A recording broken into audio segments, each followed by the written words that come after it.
So the recent publication on post-vaccination syndrome, it's called Breaking the Silence, Recognizing Post-Vaccination Syndrome. So, yeah, what it's about, basically, it's a call for recognition of this condition. We'll call it PACVS for short. That's post-acute COVID-19 vaccination syndrome.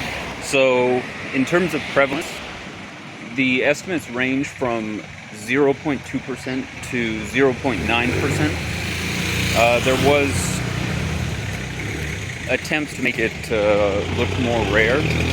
The oft-cited figure is 0.0003%, but that's from the Robert Koch Institute, and that's off the few people that they observed divided by the number of doses, or it might have been, or by the total population of vaccinated. So, 0.9 or 0.2%, regardless, even if it was 0.003%, there's still a population that has this disorder, and there's been very little relief so far. The Listen study, they published an article, not the most recent one, but one last year, where they surveyed those with PACVS, and most of them had tried quite a few treatments. So if you're generally trying more treatments, you are not getting better. If you had tried 15 or more treatments, so there has not been a lot of relief yet for them. And yeah, that's where the treatment stands, and often the environment is, well, it's poorly regulated for one. There's a lot of detox kits out there which have a varying level of evidentiary basis. For the most part, the level of evidence is usually about zero for most things. There's some things which can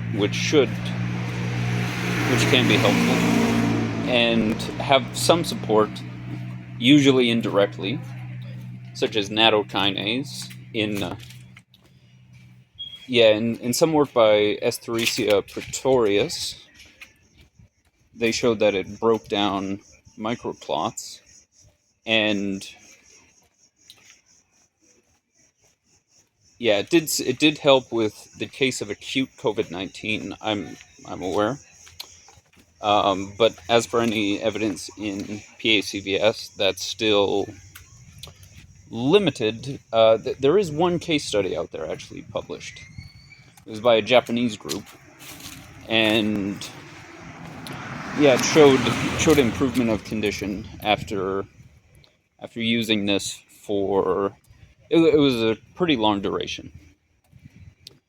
Anyways, for PACVS, there's limited treatment and limited research, and that's a downstream result of this lack of recognition. And increasingly, we do see PACVS used in the scientific literature. The term. So that's a promising sign. There's more publications to support it. It's a similar situation to the early days of Lyme or Gulf War syndrome, where these were not considered to be real conditions. But for the case of Lyme, it was when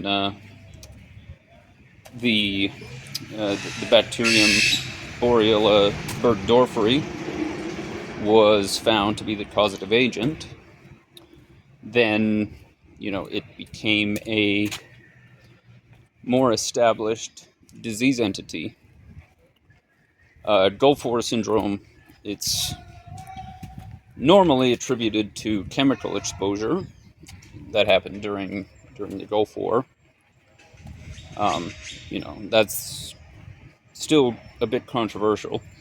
I know some people attribute it to the anthrax vaccination campaign, but that's generally a marginal perspective in the scientific community. So yeah, for PACVS, there is need for a roadmap to recognition. That's the first thing. And then research funds, particular research into treatment modalities, that comes next. So yeah, that is what we are currently working on at the IMA. In addition to this article, there's several others several other projects that we are actively working on. And from there, yes, it's important to get diagnostics, ideally diagnostics which can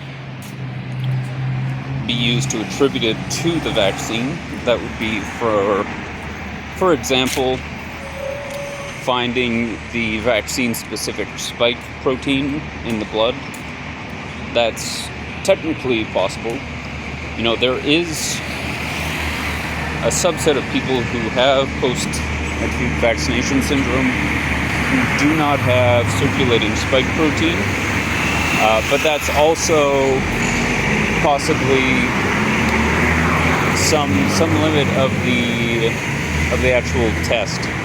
It's possible they have circulating spike protein, it just wasn't detected.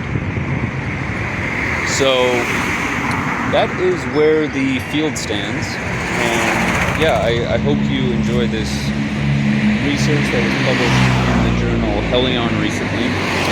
And stay in touch for any news